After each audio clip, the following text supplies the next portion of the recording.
Hello everybody, welcome back to the channel. One of the most heated topics in gaming right now is the Metal Gear Solid Master Collection. Now, last week here on the channel, I went ahead and did my review on the overall collection on the PS5 and the Xbox, but I wanted to try the Nintendo Switch version because a lot of people were saying the Nintendo Switch version is unplayable. You can't play this thing. Well, guys, I went ahead and picked up the Nintendo Switch version, and I'm going to give you my thoughts on this god-awful version of Metal Gear Solid, the Master Collection. Now, the Master Collection has its ups and its downs, and I kind of highlighted all the pros and the cons in my actual review of the overall collection.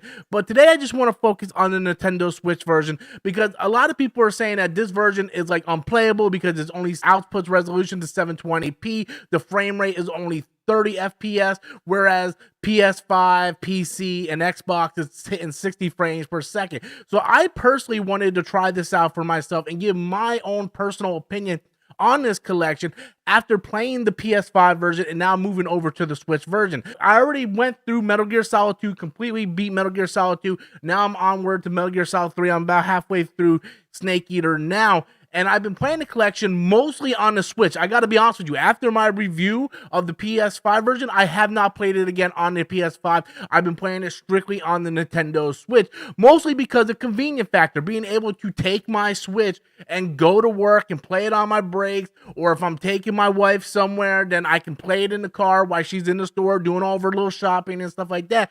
It gives me more time to play this game, whereas if I'm playing on the PS5 or the Xbox, I have to be stationary in front of my monitor or my TV. So let's get down to the brass tacks here. Does it have frame rate problems? Yes, it's true the game is only 30 frames per second. I really don't have a problem with that, and I really don't notice it, especially when I'm playing in handheld mode. There are some times within the game, if they're playing a CGI cinematic, a cutscene, yes, the frame rate dips a little, and I kind of notice it, but other than that, it doesn't affect the gameplay. I went through Metal Gear Solid 2, Sons of Liberty with no problem whatsoever.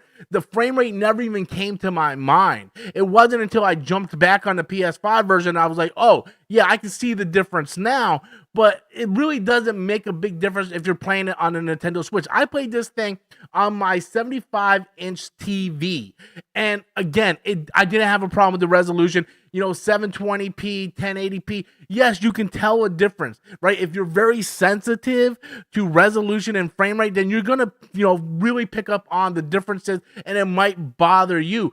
But for me, playing the game on a Nintendo Switch, I actually love the collection even more playing it on a Nintendo Switch, because now I have more ability to play this game in bed, at work, all kinds of different ways I wasn't able to play the PS5 version. And I also have to admit that I grew up with the PlayStation 2 versions of these games.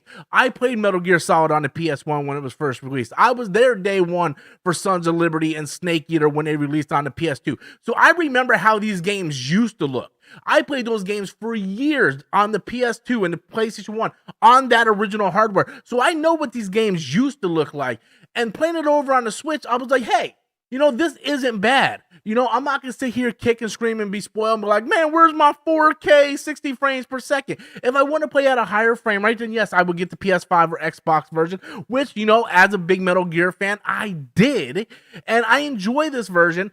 But you know what? The Switch version is a lot more accessible for me. I can do more things. And all the games run very, very well.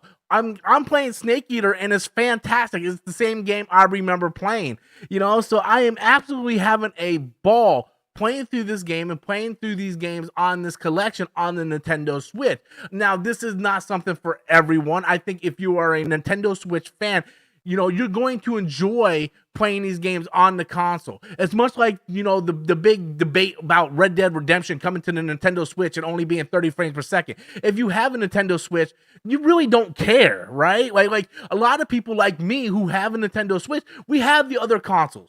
So if we want to play the bigger, better versions on our big TVs or our monitors, we can play it on those other consoles. But for a lot of us, we're willing to sacrifice the resolution and the frame rate to be able to play this thing wherever we want. And I have to tell you, playing these games on the OLED looks fantastic. Like the colors are so vibrant, the blacks are black, and it's absolutely fantastic.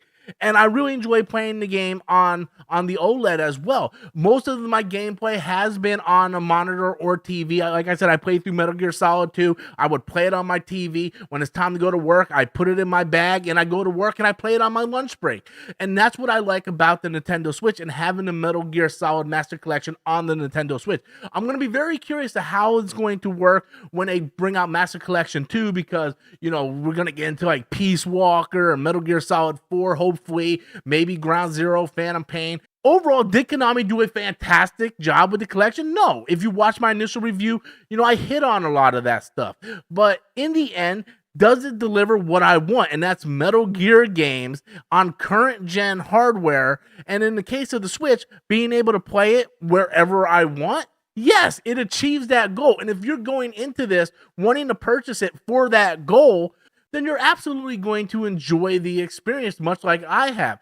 So overall, I highly recommend, if you are a Nintendo Switch user, maybe you're a hardcore Metal Gear fan, or maybe you never played Metal Gear in your life and you're wanting to know what all the hype is about, I highly recommend getting a Nintendo Switch copy, because I think it runs absolutely great, even though it's only locked at 30 frames per second at 720p. A lot of people might not even notice the slight differences, but that's just my personal opinion on it. I want to know what you guys think. Please be sure to leave your comments in the comment box below. Smash that like and subscribe button for all future content. And until next time, as always, I'm Robert Storms, and that's my opinion.